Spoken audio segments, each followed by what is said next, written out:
Today, the committee is continuing its work on important environmental and climate issues by discussing legislative solutions to our nation's broken recycling system. Every day, Americans are doing their part by sorting their waste and tossing their used recyclable materials into a bin. But with a national recycling and composting rate of only 32%, it's clear that there are major gaps in our recycling infrastructure that we need to address. I'm actually the co-chair of the House Recycling Caucus, very proud of it, and this topic is especially important to me. Recycling is a critical tool in our toolbox to reduce pollution in our communities, boost our local economies, address climate change, and strengthen domestic supply chain. But the system is not working as well as it should, and the system itself was upended in 2018 when China banned most plastic waste and mixed paper material imports, and this action prevented us from shipping recyclables overseas, and it required American communities to rely on other options.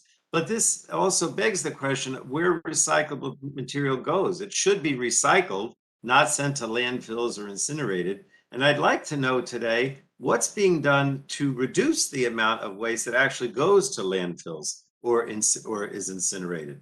And I think all this requires more funding as well. And as with many programs, our recycling system is severely underfunded.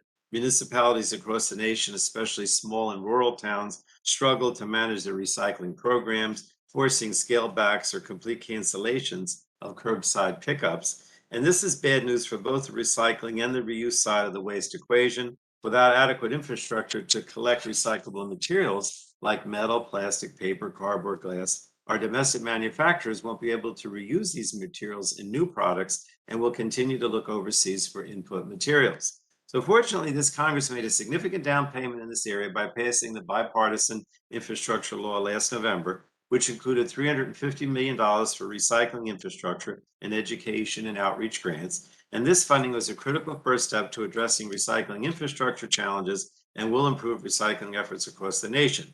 But Congress's work must not end there. Today, the subcommittee will examine 4 bills which provide different solutions to our recycling challenges. One, H.R. 1512, the Clean Future Act, which I introduced with Chairman Tonko and Rush, is a comprehensive approach to combating the climate crisis and includes a title on waste reduction.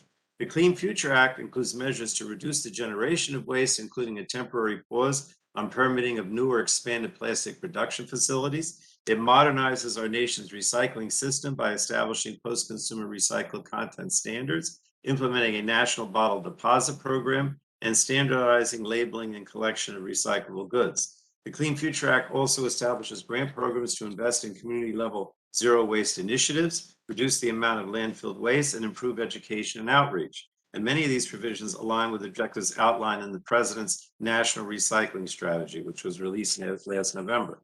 Then we have H.R. 2238, the Break Free from Plastic Pollution Act, includes a variety of recycling and waste reduction policies to address the pollution from increased plastic production and disposal. This pollution is often concentrated in environmental justice communities, and I thank Representative Lowenthal for introducing this bill.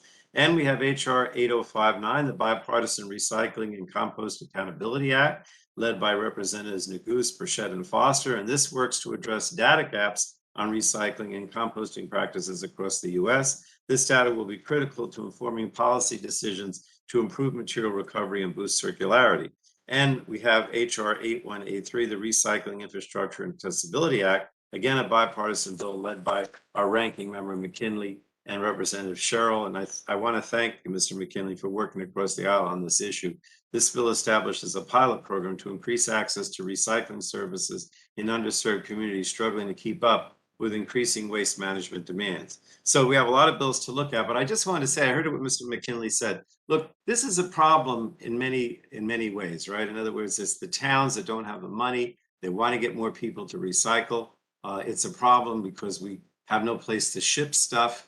But ultimately, what I'd like to see, and I keep stressing it, we have to get a situation where we put less in landfills, we incinerate less, and we actually recycle more. And I'm afraid that we're getting away from that. And so that I'm hoping that we can get some answers to that part of the equation today. And I thank you again, Chairman Tonko.